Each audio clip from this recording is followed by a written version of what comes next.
Le cholestérol est l'un des sujets les plus mal compris dans le domaine de la santé. Et ce qui est dommage, c'est que cette mauvaise compréhension fait que des milliers de personnes dans le monde prennent des médicaments dont elles n'ont peut-être même pas besoin. En fait, ce qu'il faut savoir, c'est que le cholestérol en tant que tel n'est pas un poison. Votre corps en a absolument besoin pour fabriquer vos hormones, votre vitamine D et même pour faire fonctionner votre cerveau. Cependant, quand votre taux est un peu trop élevé, on vous dit tout de suite de le faire baisser sans vraiment vous expliquer pourquoi il a augmenté à la base. C'est pour ça que dans cette vidéo, nous allons découvrir ensemble pourquoi votre taux de cholestérol augmente, quel est le vrai coupable et comment agir naturellement. Et restez bien jusqu'à la fin parce qu'en tant que pharmacienne, je vais aussi vous parler des statines, ces médicaments prescrits par votre médecin pour faire baisser le cholestérol. Et je vais vous parler également de leurs effets secondaires que très peu de gens connaissent vraiment. Alors, si ce sujet vous intéresse, commençons directement.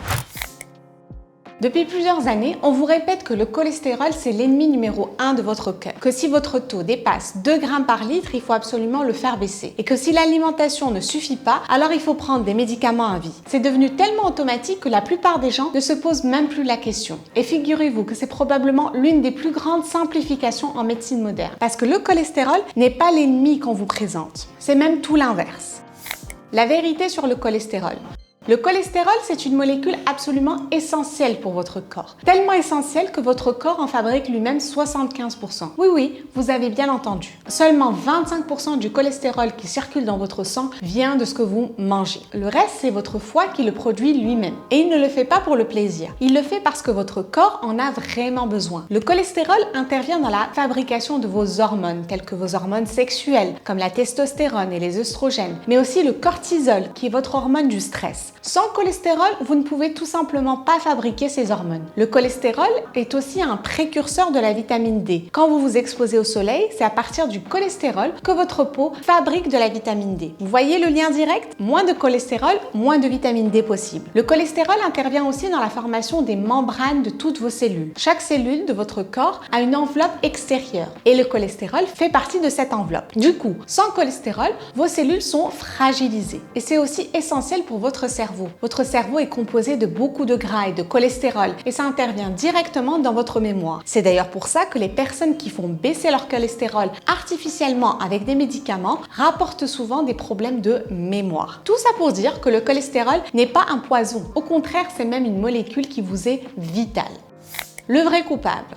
Du coup, vous pourriez me demander si le cholestérol n'est pas l'ennemi, pourquoi est-ce qu'il s'accumule dans les artères et qu'il provoque des problèmes cardiovasculaires? Et pour répondre à cette question, je voudrais que vous imaginiez ça comme s'il y avait un incendie dans votre quartier et que les pompiers arrivent pour éteindre le feu. Et quelqu'un vous dit, le problème c'est les pompiers, il faut les empêcher de venir. Ça vous paraîtrait complètement absurde. Et pourtant, c'est exactement ce qu'on fait avec le cholestérol. En fait, quand vos artères sont abîmées par de l'inflammation, par une mauvaise alimentation, par le stress, le tabac, votre corps vous envoie du cholestérol pour réparer. Le cholestérol arrive sur le lieu de l'accident, comme les pompiers arriveraient sur un incendie. Du coup, si vous voyez du cholestérol qui s'accumule dans vos artères, c'est qu'il y a un problème en amont. Le cholestérol n'est en fait pas le coupable, il est juste le messager. Alors, quel est le vrai coupable? Les études scientifiques récentes sont très claires. Il y a 3 grands responsables qui agissent ensemble. Le premier, c'est l'inflammation chronique. Quand votre corps est en état d'inflammation permanente, vos artères s'abîment petit à petit et le cholestérol vient réparer en permanence. Plus l'inflammation est forte, plus il y a du cholestérol qui arrive. Le deuxième, c'est la résistance à l'insuline. Quand vous consommez trop de sucre et de glucides raffinés sur le long terme, votre corps devient moins sensible à l'insuline et ça déclenche une cascade de problèmes au niveau de vos vaisseaux sanguins. Et le troisième responsable, c'est le stress oxydatif, qui sont les fameux radicaux libres dont vous avez peut-être déjà entendu parler. Ces molécules attaquent vos cellules et notamment la paroi de vos artères. Et figurez-vous que ces 3 facteurs agissent ensemble. C'est ce trio qui transforme votre cholestérol normal et inoffensif en cholestérol abîmé qui peut provoquer des problèmes. Donc, combattre le cholestérol sans s'attaquer à ces 3 causes, c'est exactement la même chose que combattre les pompiers au lieu de combattre l'incendie. Et d'ailleurs, si vous êtes toujours avec moi et que ce sujet vous intéresse, surtout restez bien jusqu'au bout car je vais maintenant vous expliquer ce qui se passe avec les statines et ça risque de vous surprendre car peu de gens connaissent vraiment ça, même parmi ceux qui en prennent depuis des années. Les statines, comment elles marchent?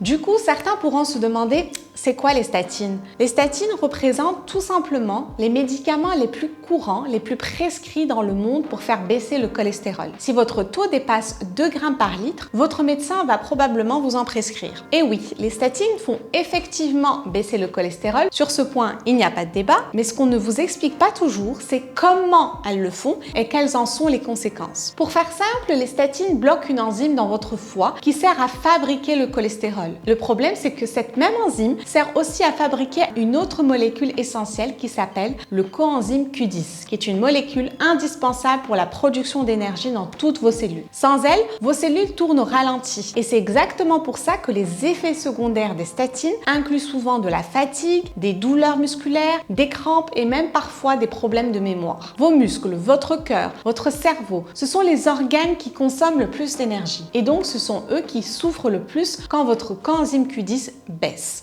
Mais ça ne s'arrête pas là et c'est là que ça devient vraiment intéressant parce que ce qui est super important à savoir, c'est qu'il existe en fait deux types de mauvais cholestérol différents. Qui est le mauvais cholestérol inoffensif qui ne pose pas vraiment de problème pour vos artères et il y a le mauvais cholestérol vraiment dangereux, celui qui peut réellement abîmer vos artères. Et figurez-vous que les statines font surtout baisser le mauvais cholestérol qui est inoffensif. Le vrai dangereux, lui, n'est pas vraiment touché. Donc, au final, oui, les statines font baisser votre taux global de cholestérol sur la prise de sang, mais le vrai problème, lui, reste là. Et pour aller encore même plus loin, plusieurs études scientifiques montrent quelque chose qui peut sembler encore plus contre-intuitif. Car plus de 50% des crises cardiaques surviennent chez des personnes qui ont un taux de cholestérol considéré comme normal, c'est-à-dire en dessous de 2 grammes par litre. Et certaines études coréennes et japonaises ont même montré que les personnes avec un taux de cholestérol entre 2,2 et 2,7 grammes vivaient plus longtemps que celles avec un taux inférieur à 2 grammes. Mais rassurez-vous, je ne suis pas en train de vous dire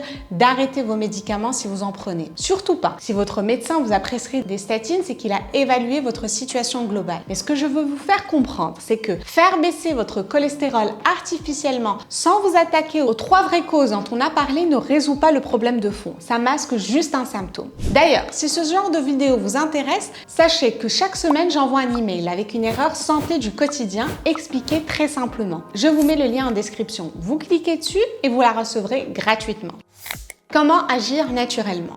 Maintenant, la grande question qu'on pourrait se poser, c'est qu'est-ce qu'on peut faire naturellement pour vraiment s'attaquer au problème? Le plus important, c'est de s'attaquer à l'inflammation chronique. Et pour ça, le grand levier, c'est votre alimentation. L'idéal serait de réduire fortement les aliments ultra transformés, les graisses trans qu'on retrouve dans les plats préparés, la margarine, les fast-foods. Réduire également votre consommation de sucre et de glucides raffinés, parce que c'est l'un des moteurs de l'inflammation et de la résistance à l'insuline. Et privilégier plutôt les bonnes graisses, les oméga 3 et plus précisément l'EPA, qui ont un effet anti-inflammatoire prouvé sur vos artères. Vous les trouvez dans les poissons gras comme le saumon, la sardine, le maquereau ou encore dans le foie de morue, qui est l'une des sources les plus complètes. Il faudrait penser également aux fibres, qui jouent un rôle vraiment important parce qu'elles vont piéger une partie du mauvais gras au niveau de vos intestins et l'empêcher d'être absorbé. Vous les trouvez dans les légumes, les fruits, les légumineuses comme les lentilles, les pois chiches et les céréales complètes. C'est une habitude très simple à mettre en place et très efficace. Pensez aussi aux antioxydants pour combattre le stress oxydatif. Ce sont surtout les fruits et les légumes colorés qui en sont riches, comme les baies, les épinards, les poivrons et les tomates. Plus votre assiette est colorée, plus elle est riche en antioxydants. Et n'oubliez pas l'activité physique. Une étude a montré que l'exercice régulier permet à lui seul de réduire votre cholestérol LDL de 10 à 20%, ce qui est considérable. Et en plus, ça baisse l'inflammation, ça améliore votre sensibilité à l'insuline et ça réduit le stress oxydatif. Du coup, en faisant ça, vous attaquez les 3 vraies causes en même temps. Voilà, j'espère que ces informations vous seront utiles, que vous avez pu apprendre de nouvelles choses. Si c'est le cas, n'hésitez pas à me le dire en commentaire. Et si ce sujet vous intéresse, il y a de fortes chances que cette vidéo juste ici vous plaise également ou je vous retrouve juste après.